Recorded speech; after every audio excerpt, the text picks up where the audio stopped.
다 함께 찬양 드리겠습니다.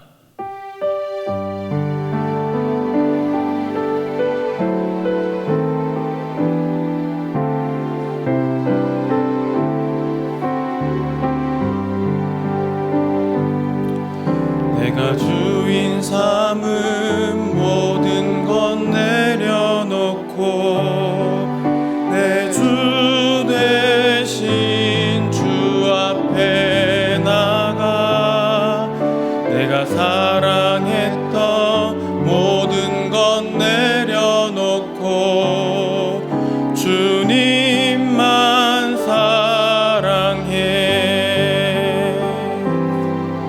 내가 주인 삼은 모든 것 내려놓고 내 주 대신 주 앞에 나가 내가 사랑했던 모든 것 내려놓고 주님만 사랑해. 주 사랑 거친 풍랑에도 깊은 바다처럼 나를 잠잠케 해. 주 사랑 내 영혼의 반석 그 사랑 위에 서리. 그 사랑 위에 그 사랑 위에 서리. 이 시간 기도 제목을 보시면서 합심 기도하겠습니다. 하나님 아버지, 교회와 국민들을 역차별하는 차별금지법의 약한 의도가 드러나게 하시고 나라와 이 시대를 지키고 교회와 다음 세대를 지킬 수 있도록 포괄적 차별금지법 제정을 막아주소서. 뿐만 아니라 교회를 무너뜨리려고 하는 모든 악한 정책과 시도들이 무너지게 하시고 교회에 대한 탄압이 아닌 존중과 공정함이 있게 하옵소서. 이 어려운 때 우리 교회를 이끌어가시는 담임 목사님을 더 강력하게 붙들어주시고 코로나 시대를 잘 감당할 수 있는 성령의 지혜를 주시고 주신 사명을 잘 감당하고 사역에 집중할 수 있도록 모든 사단의 공격을 은혜의 불성각으로 막아주옵소서. 특별히 건강을 지켜주시고 목사님의 가정을 성령께서 평안케 하여 주시옵소서. 담임 목사님께 넘치는 영광과 강력한 영권을 부어주셔서 시대적 사명을 힘있게 감당하게 하시고 다음 세대를 세운 일과 공통일과 열방 선교를 잘 감당할 수 있게 하옵소서. 사랑과 공의의 하나님 아버지, 교회와 국민들을 역차별하는 차별금지법의 악한 의도가 드러나게 하시고 나라와 이 시대를 지키고 교회와 다음 세대를 지킬 수 있도록 포괄적 차별금지법 제정을 막아주소서. 이뿐만 아니라 교회를 무너뜨리려고 하는 모든 악한 정책과 신도들이 무너지게 하시고 교회에 대한 탄압이 아닌 존중과 공정함이 있게 하옵소서. 이 어려운 때 우리 교회를 이끌어가시는 담임 목사님을 더 강력하게 붙들어 주시고 코로나 시대를 잘 감당할 수 있는 성령의 지혜를 주시고 주신 사명을 잘 감당하고 사역에 집중할 수 있도록 모든 사단의 공격을 은혜의 불성각으로 막아 주옵소서. 특별히 건강을 지켜주시고 목사님의 가정을 성령께서 평안케 하옵소서. 담임 목사님께 넘치는 영감과 강력한 영권을 부어주셔서 시대적 사명을 힘있게 감당하게 하시고 다음 세대를 세우는 일과 복음 통일과 열방 선교를 잘 감당할 수 있게 하옵소서. 오늘 이 시간 말씀을 통해 하나님의 마음과 뜻을 깨닫는 지혜를 주시고 그렇게 살아가는 힘을 주옵소서. 예수님의 이름으로 기도합니다. 아멘. 오늘 우리에게 주시는 하나님의 말씀은 스바냐 1장 10절에서 13절까지 말씀입니다. 구약성경 1306면에 있습니다. 교독하고 마지막 절은 함께 읽도록 하겠습니다. 10절입니다. 나 여호와가 말하노라. 그날의 어문에서는 곡성이, 제2구역에서는 부르짖는 소리가, 작은 산에서는 무너지는 소리가 일어나리라. 막대스 거민들아, 너희는 애곡하라. 가나안 백성이 다 패망하고 은을 수운한 자가 끊어졌음이니라. 그때 내가 등불로 예루살렘에 두루 찾아 무릇 찢기같이 가라앉아서 심중에 스스로 이르기를 여호와께서는 복도 내리지 아니하시며 화도 내리지 아니하시리라 하는 자를 벌하리니. 함께 읽겠습니다. 그들의 재물은 노략되며 그들의 집이 황무할 것이라. 그들이 집을 건축하나 거기 거하지 못하며 포도원을 심으나 그 포도주를 마시지 못하리라. 아멘. 요시야 시대에 하나님께서 스바냐를 선지자로 부르셨습니다. 그리고 심판을 선언케 하십니다. 스바냐는 홍수보다도 더 강력한 심판이 이 땅에 임할 것인데, 그로 인해 바다를 포함한 온 땅이 뒤집혀 창조 이전처럼 흑암과 공허가 가득한 곳이 될 것이라고 선언합니다. 그 이유는 유다의 지도자들이 하나님을 배반하고 찾지도 구하지도 않았기 때문이라고 선언합니다. 그리고 유다에게 이 내릴 형벌을 제사에 비유해서 선언합니다. 제사에는 희생제물이 필요하지 않습니까? 희생제물로 유다를 지목하신 것입니다. 범죄한 이스라엘에게 더 이상 긍휼을 베푸시지 않아서 죄를 대신할 희생제물을 허락하지 않으시고 유다가 직접 찢기게 될 것이라고 경고하시는 내용이 1절부터 9절까지의 말씀입니다. 한글 성경을 보면 번역이 안 되어 있지만 히브리 성경을 보면 10절을 이렇게 시작합니다. 또 그날에 이런 일이 있으리라. 나 여호와의 말이니라. 이런 일이라는 것은 유다 지도자들을 향한 심판이 있는 그날, 같은 날 동시에 임하는 심판이라는 뜻입니다. 유다의 지도자들과 함께 심판을 받는 대상은 바로 부유한 상류층들입니다. 10절에서 11절을 보시면 네 군데의 장소에서 하나님께서 고발하십니다. 어문, 제2구역, 작은 산들, 막데스입니다. 하나님께서 이들의 부정을 고발하시는 첫 번째 장소는 바로 어문입니다. 어문이라는 것은 물고기 문이라는 뜻입니다. 학자들은 이 문을 통해서 예루살렘의 그 생선시장으로 갈 수 있었기 때문이라고 어문이라 이렇게 명령했다고 추정합니다. 그도 그렇게 생각할 수 있는 것이 어문은 예루살렘 북쪽에 위치한 문으로서 지중해에서 예루살렘으로 가장 쉽게 들어올 수 있는 문입니다. 특히 큰 항구가 있었던 두로에서 잡아온 물고기를 어문을 통해 예루살렘으로 공급하였습니다. 이렇게 해상무역이 발달하게 된 큰 어시장 어문에 울부짖는 소리가 날 것이라고 하나님께서 말씀하십니다. 그뿐만 아니라 제2구역에서도 부르짖습니다. 제2구역은 도시의 서쪽에 위치한 성전이 내려다 보이는 전망이 좋은 곳입니다. 즉 상류층 사람들이 멋진 조망권에 집을 짓고 살던 곳입니다. 이곳은 원래 예루살렘의 지역이 아니었는데 히스기야가 성전을 보수할 때 예루살렘으로 복속된 신시가지입니다. 이곳에서도 곡소리가 떠나지 않습니다. 뿐만 아니라 작은 산들마다 무너지는 소리가 납니다.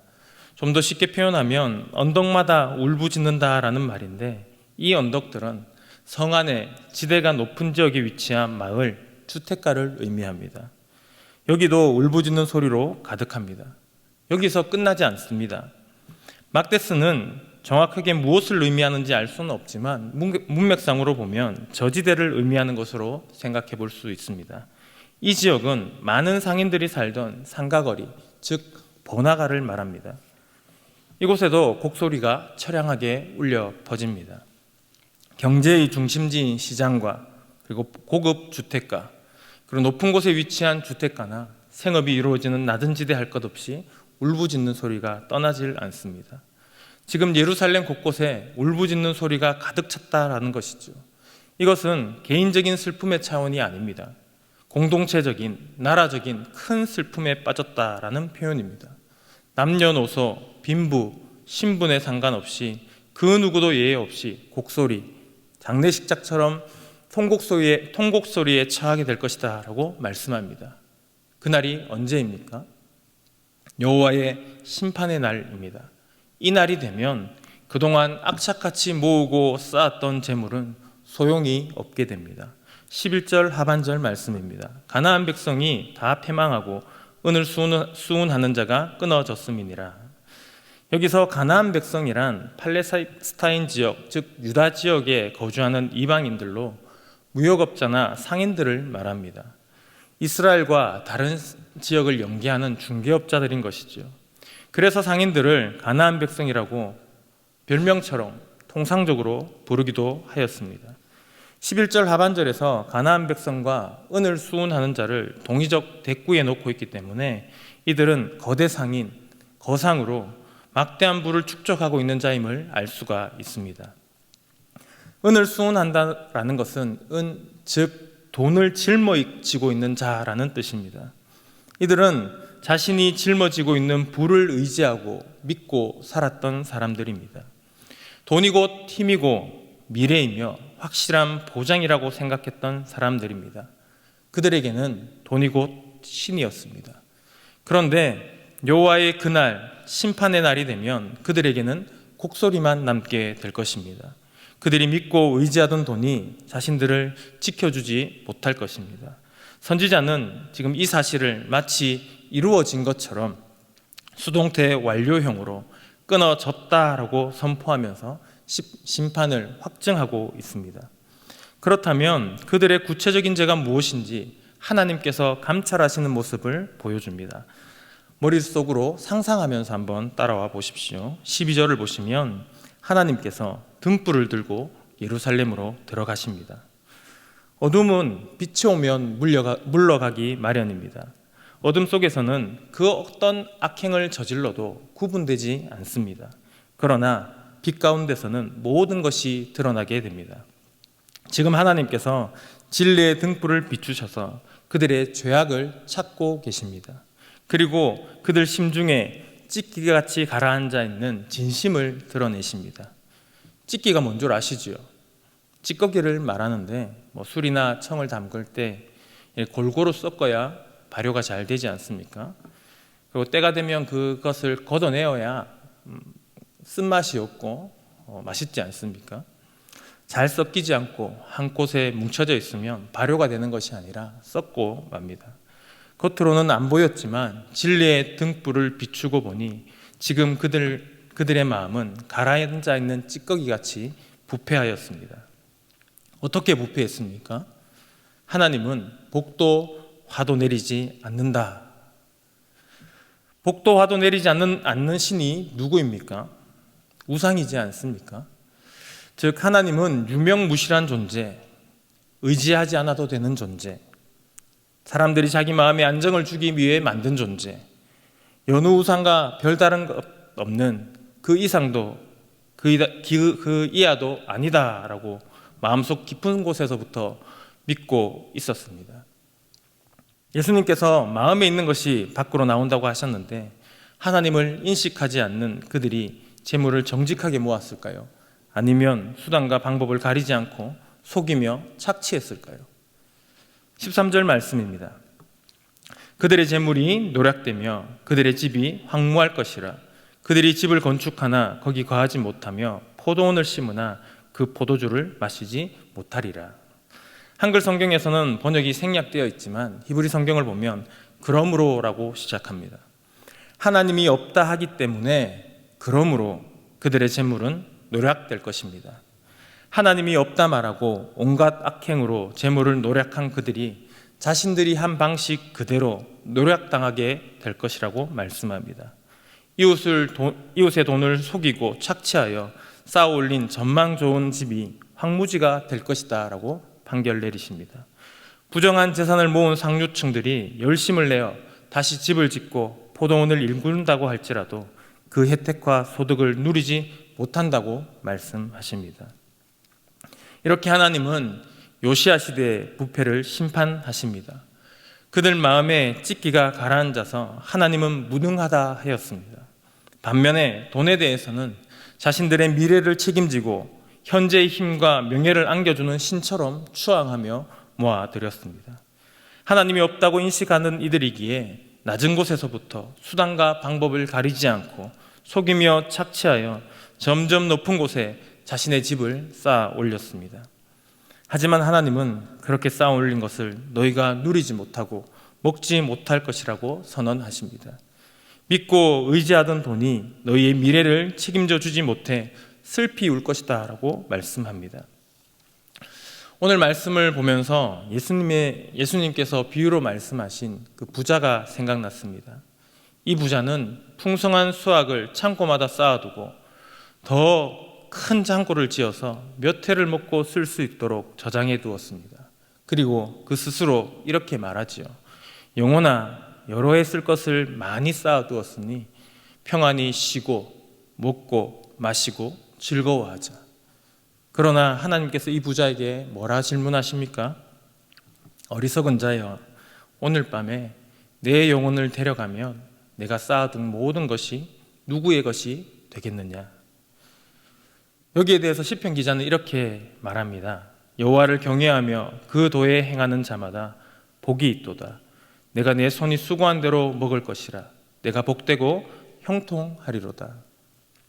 하나님이 없다고 생각하는 사람과 하나님을 경외하는 사람은 차이가 납니다. 돈에 내 생명을 걸어놓고 사느냐, 내 생명은 하나님의 것이라고 믿고 사느냐, 마음에 낀 그 찌키의 차이입니다. 우리의 마음에도 찌키가 있었습니다. 그런 우리에게 빛 대신 예수 그리스도께서 찾아오심으로 나의 모든 추악한 것들을 밝히 드러내셨습니다. 그래서 우리는 어찌할꼬라고 탄식할 수밖에 없었고, 그런 우리를 십자가의 보혈의 은혜로 구원해 주셨습니다. 혹은 수시로 우리 마음에 가라앉는 그 찌기를 말씀으로 밝히 깨닫게 하셔서 십자가 앞에 나가지 않을 수 없도록 하셨습니다. 우리는 이 은혜에 황송해하며 감사와 경배를 드리는 것이지요. 이렇게 구원의 은혜를 알고 하나님을 경외하는 자에게 수고하는 대로 먹는 복을 허락하십니다. 우리는 매일 여러 곳에서 다양한 형태로 수고하게 됩니다. 누구를 위해서 그렇게 수고하십니까? 여러분들의 수고가 헛되지 않는 수고가 되려면 하나님을 경외하시기 위해 수고하시기 바랍니다. 매일 하나님을 인식하시며 수고하시기 바랍니다. 시시때때로 여호와의 영광을 위해서 수고하시기 바랍니다. 우리는 살아도 주를 위해서 살고 죽어도 주를 위하여 죽는 성도임을 망각하지 마시고, 먹든지 마시든지 무엇을 하든지 다 하나님의 영광을 위해서 집을 짓고 포도원을 심으시는 저와 여러분들이 되시기를 간절히 바랍니다. 우리 기도 제목을 함께 읽고 합심기도 하겠습니다. 책망받는 이스라엘처럼 재물을 쌓아 올리며 재물을 하나님보다 더 의지했던 어리석음이 나에게도 있다면 깨닫게 하시고 용서하여 주옵소서. 수고한 대로 먹을 것을 주시는 주 하나님을 경외하며 하나님의 영광을 위해 삶의 모든 영역에서 수고하게 하옵소서. 살아도 죽어도 주를 위한 삶을 살며 하나님의 영광을 높이게 하옵소서. 우리 함께 기도하겠습니다. 하나님 아버지, 우리를 구원해 주신 그 하나님의 은혜에 감사.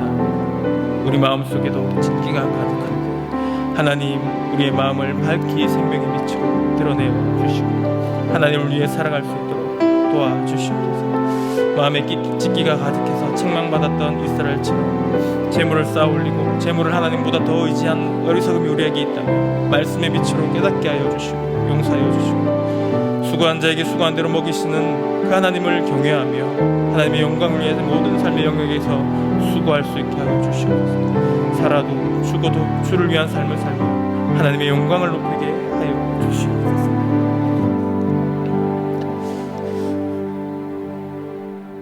만군의 주 여호와 하나님, 온 땅에 주와 같으신 분이 없음에도 불구하고 상황과 환경에 감겨버린 영안을 열어주셔서 온 땅의 주인 되신 만군의 주 여호와 하나님을 보게 하시고 경외하게 하옵소서.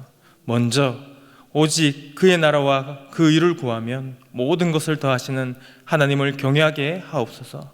무엇을 하든지 하나님을 영광을 위해 수고하는 성도가 되게 하옵소서. 구주 예수님의 이름으로 기도합니다. 아멘.